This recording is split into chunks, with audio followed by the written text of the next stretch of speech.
অসংখ্য মানুষের স্বপ্নের শহর ঢাকা, যে শহরে কোলাহল আর ব্যস্ততাই যেন প্রধান, কিন্তু এই যান্ত্রিকতার ভিড়েও লুকিয়ে আছে প্রশান্তির এক অনন্য জগৎ। আজ আপনাদেরকে ঘুরিয়ে দেখাবো আধুনিক স্থাপত্যের অন্যান্য নিদর্শন গুলশান সোসাইটি মসজিদ, যে মসজিদে একই সাথে প্রায় ৬,০০০ মানুষ নামাজ আদায় করতে পারে। আজকের এই ভিডিওতে আপনারা দেখতে পাবেন এ মসজিদে কি কি রয়েছে, মসজিদটি দেখতে কেমন, মসজিদটি কোথায় অবস্থিত, মসজিদটি নির্মাণ করার পিছনের ইতিহাস। তো এখন আপনারা যারা আমার ফেসবুক পেজ এবং ইউটিউব চ্যানেলটি সাবস্ক্রাইব করেননি, অবশ্যই সাবস্ক্রাইব করে দিবেন। তো চলুন আজকের এই ভিডিওটি শুরু করা যাক।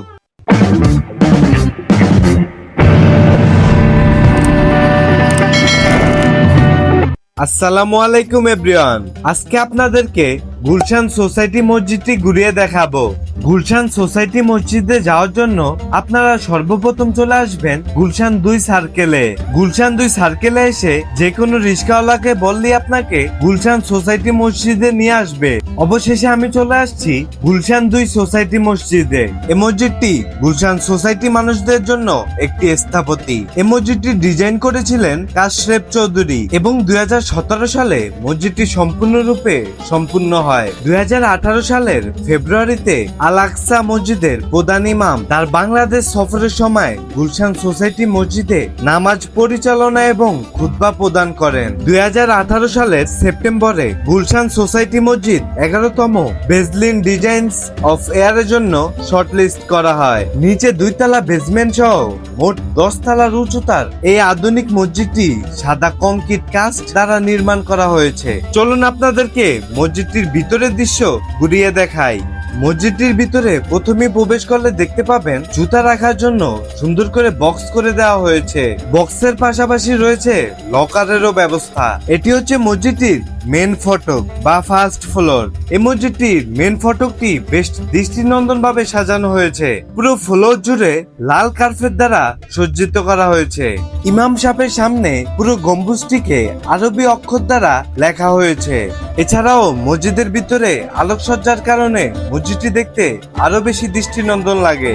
মসজিদটিতে রয়েছে সিঁড়ির পাশাপাশি আধুনিক লিফটের ব্যবস্থা, যা একই সাথে প্রায় 20 থেকে 25 জন মানুষ উঠা নামা করতে পারে। এছাড়াও রয়েছে নামাজের সময়সূচি এবং টাইম দেখার জন্য ডিজিটাল মনিটরের ব্যবস্থা। এটি হচ্ছে মসজিদের সেকেন্ড ফ্লোর। প্রতিটা ফ্লোরই যেন খুবই দৃষ্টিনন্দন ভাবে ডিজাইন করা হয়েছে। অসুস্থ মুসল্লিদের বসে নামাজ পড়ার জন্য রয়েছে প্রতিটা ফ্লোরই চেয়ারের ব্যবস্থা।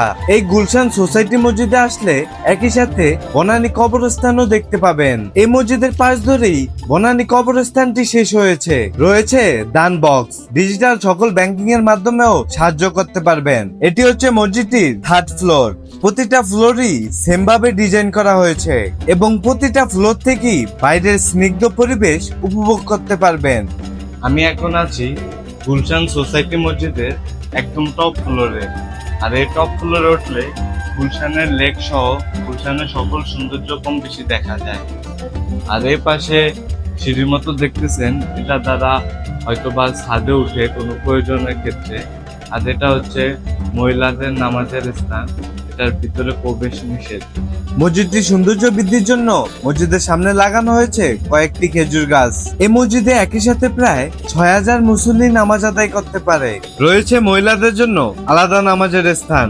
এটি হচ্ছে এই মসজিদের বেসমেন্ট 1। এই বেসমেন্ট 1 এর ডিজাইনটা কিছুটা ব্যতিক্রম ভাবে করা হয়েছে। এছাড়াও এই মসজিদের প্রতিটা ফ্লোরে কিন্তু শীতাতপ নিয়ন্ত্রিত। বেসমেন্ট 2 তে রয়েছে উজু করার ব্যবস্থা। উজুখানার সামনেই দেখতে পাবেন ফ্রেশ মিনারেল ওয়াটার। আর এখানে আপনি ঠান্ডা এবং নরমাল দুটাই খেতে পারবেন। রয়েছে প্রশস্ত উজুখানা। এই মসজিদের উজুখানাটি অনেক আধুনিক ভাবে ডিজাইন করা হয়েছে। আমি এর আগে অন্য কোনো মসজিদে এতটা সুন্দর উজুখানা দেখতে পাইনি। উজুখানার পাশেই রয়েছে ওয়াশরুমের ব্যবস্থা। সো গাইস, আজকে এখানে বিদায় নিচ্ছি। আজকের এই ভিডিওটি আপনাদের কেমন লেগেছে অবশ্যই কমেন্ট করে জানাবেন। তো সবাই ভালো থাকবেন, সুস্থ থাকবেন। আল্লাহ হাফেজ।